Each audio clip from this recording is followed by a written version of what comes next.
warahmatullahi wabarakatuh. Waalaikumsalam warahmatullahi wabarakatuh. Baik, sebelum kita memulai pelajaran hari ini, baik kita baca doa terlebih dahulu. Baca doa dimulai.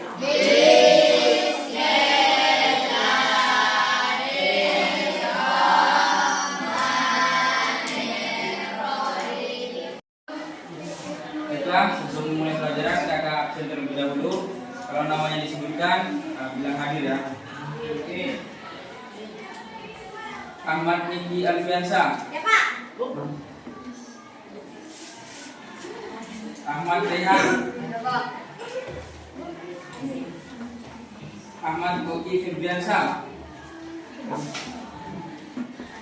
Ahmad Lubil Fikri. Hadir. Baiklah, sebelum kita lanjutkan materi kita hari ini, kakak ada pertanyaan tentang materi yang kemarin. Masih ingat materi yang kemarin?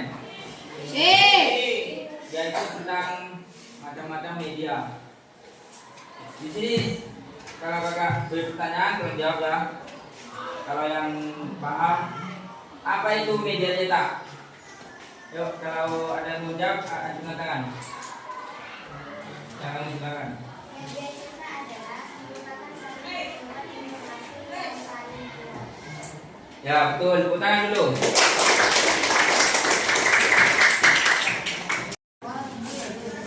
Baiklah, sekarang materinya tentang mengidentifikasi unsur-unsur dalam teks berita. Yaitu di sini akan jelaskan terlebih dahulu mengenai unsur-unsur tentang teks berita. Di dalam berita itu mempunyai 6 unsur, yaitu yang disebut dengan 5W1H. Ada yang tahu 5W1H? 5W1H itu ada, kalau bahasa Indonesia itu ada apa, kapan, di mana, siapa, mengapa, dan bagaimana. Bisa paham kan? Coba ulangi. Unsur-unsur dalam berita itu apa?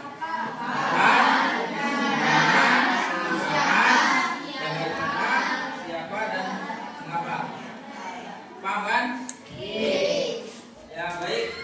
Kakak jelaskan satu persatu mengenai apa dulu. Yaitu apa ini menjelaskan tentang apa yang akan dijelaskan dalam berita tersebut. Itu. Terus tentang kapan, unsur kapan. Kapan ini menjelaskan atau mempertanyakan di dalam berita itu mengenai waktu. Di dalam berita itu pasti dicantumkan waktunya. Maka itu namanya unsur kapan. Terus unsur di mana. Di mana ini menunjukkan atau mempertanyakan tentang tempat. Dalam berita, dalam peristiwa apapun itu pasti ada tempat.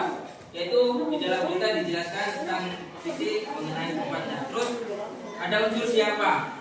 Siapa ini mempertanyakan tentang orang-orangnya yang ada di dalam peristiwa tersebut, baik itu korban, baik itu pelaku, seperti itu.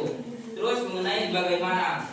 Bagaimana ini menjelaskan tentang atau mempertanyakan tentang kok bisa peristiwa itu terjadi, berita itu terjadi. Seperti contohnya kecelakaan sepeda motor atau tabrakan. Di situ pasti ada sebabnya. Nah, di sini dijelaskan di mengapa kok bisa terjadi tabrakan, kok bisa terjadi kecelakaan. Terus bagaimana ini cara penyelesaiannya bagaimana, seperti itu. Dijelaskan di dalam berita itu dengan penjelasan yang sangat teliti, karena di sini yang 6 ini adalah merupakan pokok dari suatu berita. Nah, di sini paham?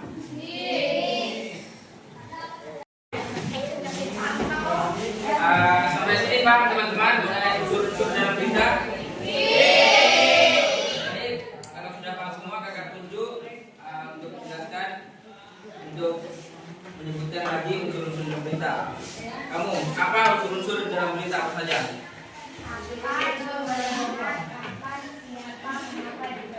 Ya, betul. Ya baiklah, mungkin kita sampai di sini pelajaran hari ini. Tolong jangan lupa belajar karena materi minggu depan yaitu tentang struktur berita. Mungkin ada sedikit motivasi dari Bapak, yaitu hidup itu tentang belajar. Kalau kamu berhenti belajar, maka matilah. Paham nggak tentang motivasi itu?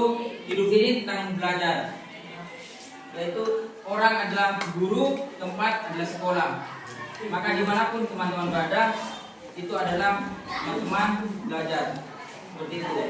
Mungkin jangan lupa minggu depan pelajari materinya. Cukup sampai di sini. Kurang lebihnya mohon maaf. Assalamualaikum warahmatullahi wabarakatuh. Waalaikumsalam.